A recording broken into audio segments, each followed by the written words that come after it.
Hello, crafty friends, and welcome back. I have another layout for Off the Board with Pineapple Papers for Series 25. And here is today's pin. And you will understand why this was my inspiration.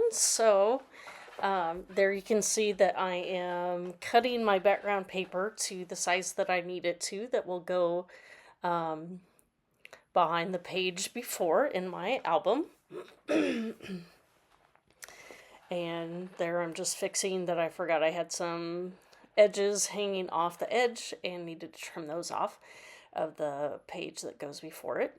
So I have pulled one of the papers from the Elizabeth Craft Reminiscence book. I believe it's book 8. And these are just some miscellaneous pictures of our family gathering that we actually had the weekend after Thanksgiving, I think is when it was.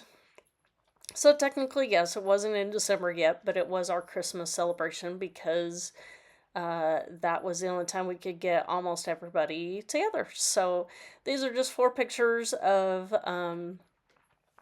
us that we had some chocolate martinis or wine or just whatever beverages we were having. And we did a toast with my mom and my sisters, and then just some other one of the people, or one of the people, my sister making the chocolate martini, shaking it up there. So here I have these little tags were actually fussy cut from one of the pages within that reminiscence album, or not album, book. Goodness, words are hard for me today, apparently. So when I saw this particular one that I'm cutting out here, it says shopping list. And for some reason, we normally gather, if we get together as a family, for whatever reason, it usually ends up being on a Sunday that works for everybody. Well, this time we were actually gathering on a Saturday, and my sister had brought some wine, and so I had a lot of wine that evening for whatever reason. And so that particular embellishment that I fussy cut from another page in that reminiscence book said shopping list on it. So you'll see that that's where I'm actually going to end up putting my title. But first, that I am continuing with my use of either gold embossing powder or the gold splatters, or sometimes I am doing both on my pages. And so here you can see that this particular run that I had purchased one of the new Tim Holtz stamp and stencil sets, and I thought this would be a pretty background piece to use, just to kind of have it peeking out from underneath my photos and embellishments here. So and I was using the lid of my stamp pad because I forgot my stamping blocks. And then, ironically enough, I asked when I actually working on this layout at a scrapbook retreat. And so a little bit later on, I finally asked to see if anybody has a stamping block, and one gal did. So later on my videos working on that I completed that same weekend, you will see that I eventually do have a stamping block that I'm using. So here, just trying to line up my pictures again and getting my stamping to show as much as possible, because since I didn't have a clear stamping block, they didn't exactly go as close to the edge as I thought I was going to have them, and so I'm just trying to make it work. And eventually I do get everything set up, and so then I decide I want one other stamp to go along the bottom, and this one's kind of like a cursive alphabet that goes along, and it's going to go more on a horizontal. And here I'm trying to figure out so the letters aren't upside down. And on this one, I actually decide to use just my hand, and that actually worked pretty good as well, that I wasn't too worried about if I got everything exactly stamped perfectly, because really it is just a background distressed look to add some texture to the background of my layout here. So here I get this other one embossed. Woo, look at it go. I tell you, that weekend with all of the embossing powder, that glittery stuff, I had it absolutely everywhere. And I'm sure, hopefully we didn't have an extra cleaning fee for all the glitter that I left behind.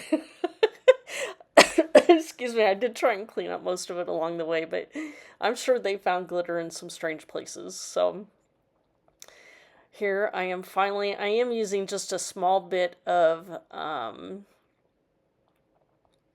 adhesive before I truly stick them down to make sure I have everything in the place that I want. And I think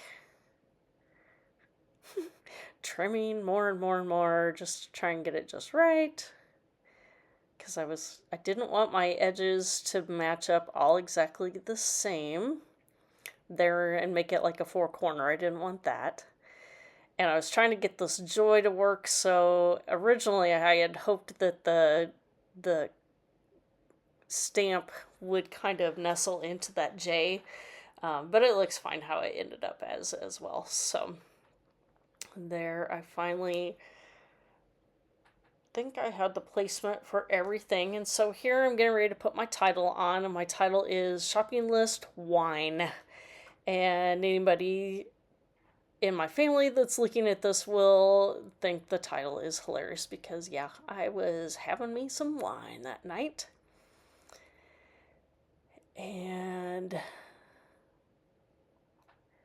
earlier, you see I did add that Make It Merry on that other cut apart or fussy cut piece there. And really, I was just making sure that I got all my pieces put down good with adhesive and digging through my other pieces that I fussy cut to see if I wanted to add anything else. And I do find this little word piece, and then I'm going to layer in this ticket as well to add a little bit more of that blue around the page here. And then here I pull out some super old My Mind's Eye brads, and I do decide to put 3 of those to get my visual triangle on the page here. So right now I have 2, and then I'm deciding whether to put one up there at the top. And I think I contemplate putting one down at the bottom, and I think ultimately that might be what I do. I can't remember if that's this page or another page. No, it's this one. So here I find these 2 little tags, and I do end up layering them together down here at the bottom. There's my second one. So I kind of layer those, and then I add a third layer underneath, and that's where I will, I think that's where I put the other brad, or do I put it up there? Guess we'll find out together here. Let's see, so looks like I put some dimensional adhesive on that piece there. I do make this go off the edge, but then these 2 I just kind of layer together. Whatever the sentiment was on this white one, I wasn't as concerned. Actually, I think it was just jumbled up numbers. And then cover most of it up with this one here. So that's right. So I do put the brad up at the top where I show, and then to add a little interest to that piece at the bottom, I take some of these little crisscross things from the same sticker set that my title came from, and add those down there at the bottom there. So just using my little tool from Cricut to poke some holes through, since these were actual real brads. Most of the time I tend to take the tines off the back and use my hot glue gun, but I didn't take my hot glue gun with me, so that is just how I worked with that. So here are the close-up shots. If you have any questions for me, leave those down below. There's a playlist down below of everybody playing along if you want to go check them out. Leave them some comments and love, and thank you for stopping by. And if you're new here, if you wouldn't mind giving me a like and subscribe, and if you want to see everything on Pinterest or on Instagram, you can find those links down below as well. Thanks for stopping by.